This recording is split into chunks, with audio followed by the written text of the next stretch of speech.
என் அன்பு உள்ளங்களுக்கு வணக்கம். இது வந்து மிளகு தக்காளி கறின்னு சொல்லுவாங்க, சுக்குட்டி கறின்னு சொல்லுவாங்க. இப்போ இதை வந்து நம்ம பொரியல் பண்ணலாங்க.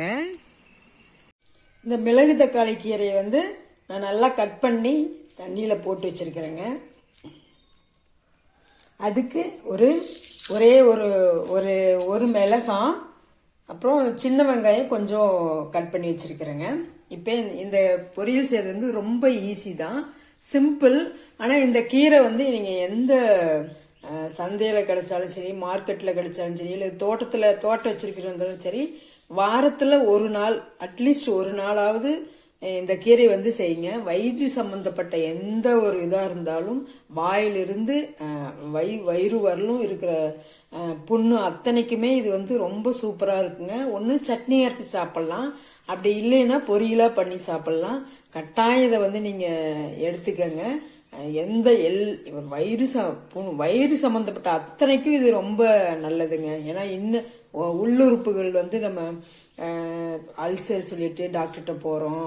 அவங்க அலோபதிக்கெலாம் போனோன்னா ஏகப்பட்ட டேப்லெட்ஸ் எல்லாம் நம்ம கொடுக்குறாங்க. அந்த டேப்லெட்ஸ் கொடுத்து அதை சாப்பிட்டு அது வந்து திரும்ப வாயில் புண்ணு, வயிற்றுல புண்ணெல்லாம் வந்துடுது, நாக்கில் புண்ணு, அந்த மாதிரிலாம் வந்து நிறைய பேர் இந்த மாதிரி சொல்லி கேள்விப்பட்டிருக்கிறேன்.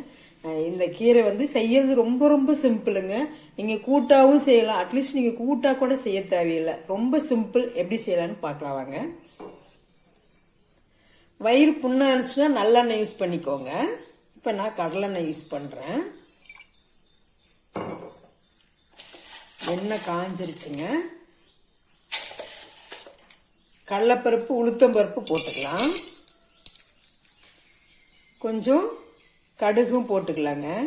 இதெல்லாம் நல்லா பொரிஞ்சு வரட்டும். கடுகு நல்லா பொரியுது. இந்த வெங்காயம், மிளகாயெல்லாம் கட் பண்ணி வச்சுருக்கீங்களா, இதையும் போட்டு நல்லா வதக்கிக்கலாங்க.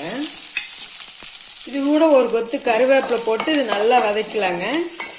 முடிஞ்சளவு சின்ன வெங்காயம் போடுங்க. சின்ன வெங்காயம் தான் நமக்கு வந்து வயிற்று புண்ணை சரி பண்ணுறதுக்கான நல்ல ஒரு மருந்து. இந்த மாதிரி கண்ணாடி பதம் வதங்கினா போதுங்க, ரொம்ப வதங்க தேவையில்லை. நம்ம கீரை வந்து தண்ணியில் கட் பண்ணி போட்டிருக்கிறோம் இல்லைங்களா, நறுக்கி வச்சிருக்கிறேன் நான். இப்போ வந்து நல்லா புழிஞ்சிட்டு போட்டுக்கலாம்.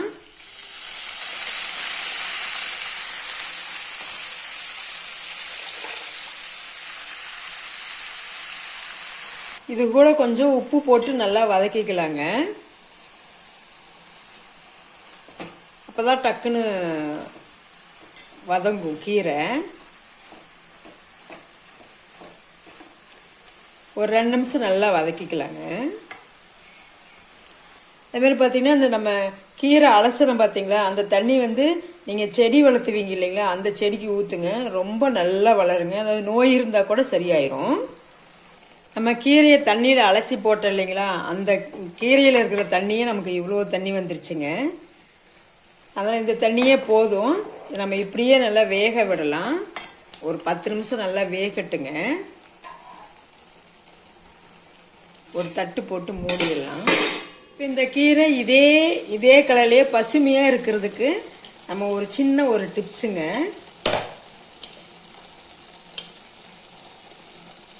சர்க்கரை வந்து ஒரு 1/2 ஸ்பூன் சேர்த்திக்கோங்க. அதிகமாக சேர்த்த வேண்டாம், சும்மா ஒரு அரை ஸ்பூன் மட்டும் சேர்த்திக்கலாங்க.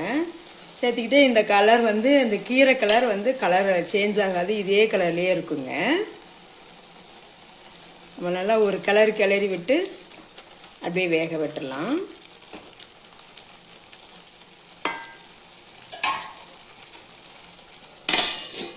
கீரை தண்ணியெல்லாம் சுண்டிக்குச்சுங்க. இப்போ நம்ம கொஞ்சம் தேங்காய் பூ போட்டு கிளறலாங்க. ஆவி பறக்க கீரை ரெடி ஆயிடுச்சுங்க. இந்த கீரை பொரியலை ஏதோ ஒரு கீரை பொரியல் டெய்லி நம்ம வந்து எடுத்துக்கிற மாதிரி பாருங்கள். இந்த மணத்தக்காளி அல்லது சுக்குட்டி கீரை, அது வந்து மிளகு தக்காளி, இந்த கீரையை நீங்கள் வாரத்தில் அட்லீஸ்ட் ஒரு நாளாவது கட்டாயம் நீங்கள் எடுத்துக்கணுங்க. இந்த கீரை செய்யறது ரொம்ப ரொம்ப ரொம்ப ஈஸி. பாருங்கள், இந்த கீரையோட அந்த பசுமையான நிறம் மாறவே இல்லை. இந்த கீரைன்னு இல்லை, எந்த கீரை செஞ்சீங்கனாலும் சும்மா ஒரு 1/2 ஸ்பூன் நீங்கள் சர்க்கரை சேர்த்துனீங்கன்னா அந்த கீரையோட பசுமை நிறம் மாறாமல் இருக்குங்க. இந்த கீரையை நீங்களும் செஞ்சு பார்த்துட்டு எப்படி இருக்கிறதுன்னு கமெண்ட் பண்ணுங்க, சப்ஸ்கிரைப் பண்ணுங்க. தேங்க்யூ.